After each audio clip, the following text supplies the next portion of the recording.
adik-adik SMP Kristen Elim, apa kabar semuanya pagi hari ini? Oke, di pagi hari ini firman Tuhan yang Pak Melki sampaikan bagi kita di dalam kitab Kejadian pasal yang kedua ayat 7 sampai dengan ayat yang ke-9. Demikianlah firman Tuhan. Ketika itulah Tuhan Allah membentuk manusia itu dari debu tanah dan menghembuskan nafas hidup ke dalam hidungnya. Demikianlah manusia itu menjadi makhluk yang hidup. Ayat yang ke-8.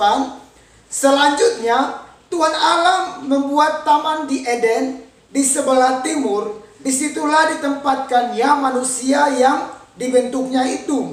Ayat yang ke-9.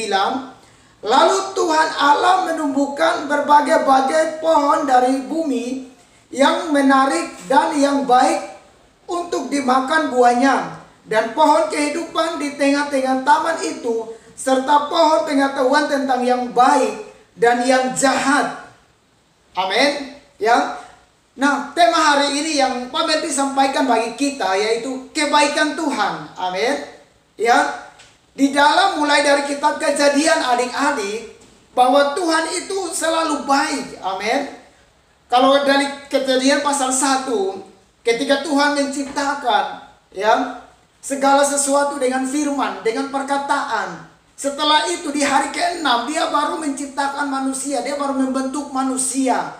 Supaya apa? Tujuannya apa? Supaya manusia itu jangan sampai mereka hidup di dalam kekurangan suatu apapun juga. Amin. Jadi kebaikan Tuhan itu luar biasa. Amin. Bukan saja ketika Tuhan Yesus datang ke dunia ini untuk menyelamatkan kita, tetapi sebelum Tuhan Yesus datang untuk menyelamatkan kita, Tuhan itu baik bagi kita. Amin. Ya. Nah, melalui kisah ini, ya, apa kebaikan Tuhan yang kita mau belajar dari 3 ayat ini? Yang pertama yaitu dia memberikan nafas hidup kepada kita. Amin. Jadi kita sebagai umat ciptaannya, kita harus bersyukur. Firman Tuhan mengatakan di ayat yang ke-7, Allah menciptakan manusia dan menghembuskan nafas hidup ke dalam hidup manusia sehingga manusia itu bisa bernafas. Jadi ada kekuatan, ada keilahian Tuhan di dalam setiap kita, sifat-sifat Tuhan di dalam setiap kita. Makanya kita bisa bernafas, Sebenarnya semuanya itu dari Tuhan. Amin.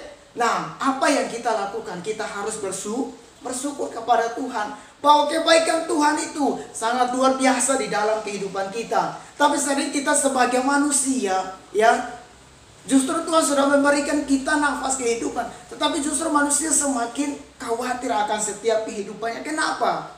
Ya, padahal kita melihat dari ayat 7 ini bahwa ada kekuatan yang Tuhan berikan, ada nafas hidup yang Tuhan berikan bagi kita. Mari kita mau merenungkan di hal yang pertama ini, kebaikan Tuhan yaitu memberikan nafas hidup kepada kita. Amin. Yang kedua yaitu dia memberikan fasilitas kehidupan bagi manusia. Jadi bukan saja Allah yang menciptakan manusia terus membiarkan dia begitu saja terlantar. Tidak, adik-adik.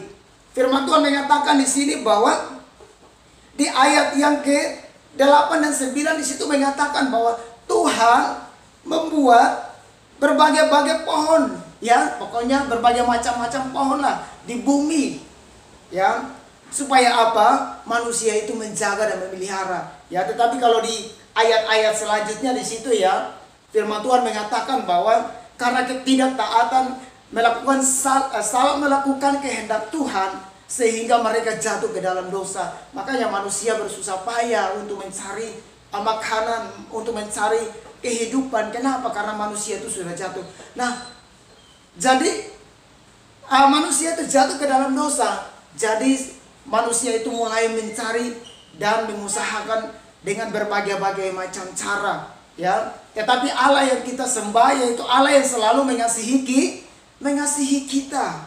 Amin. Jadi poin yang kedua yang kita belajar yaitu bukan saja Allah memberikan kita nafas hidup, tapi Dia juga menyediakan apa? Fasilitas kehidupan kita. Amin. Contohnya di ayat yang ke-10 dan selanjutnya di situ, ya. Ayat 10, ada suatu sungai mengalir dari Eden untuk membasahi taman itu, dan dari situ sungai itu terbagi menjadi 4 cabang ya. Di situ ada 4 ya. Yang pertama yaitu Sungai Pison ya. Setelah itu Sungai Pison, yang kedua yaitu Gihon, yang ketiga yaitu Tigris, yang keempat yaitu Efrat ya. Artinya di situ bahwa dia mengairi. Jadi nggak sampai kering di dalam setiap kehidupan mereka atau Adam dan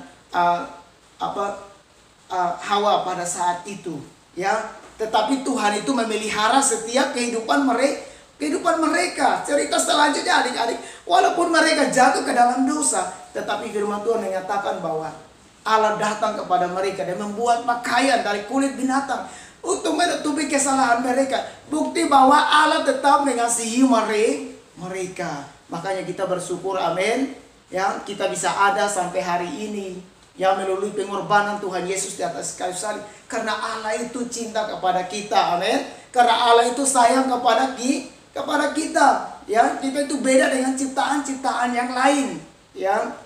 Kita itu sangat berharga di mata Tuhan. Kenapa? Karena Allah itu membuat kita dengan serupa dengan gambarnya ya. Jadi mari kita mau belajar, amin, dari kebaikan Tuhan ini. Ada 2 hal yang Pak Meldi sampaikan. Yang pertama yaitu dia memberikan nafas hidup bagi kita. Dan yang kedua yaitu dia memberikan fasilitas bagi kita. Yang ketiga yaitu dia menyelamatkan kita melalui apa? Pengorbanan Tuhan Yesus di atas kayu salib. Amin. Jadi mungkin renungannya pagi hari ini menjadi kekuatan bagi kita. Ingat bahwa Tuhan tidak pernah meninggalkan kita sedetik pun juga. Kalau manusia kan sering meninggalkan Tuhan, tapi kalau Tuhan tidak pernah meninggalkan kita.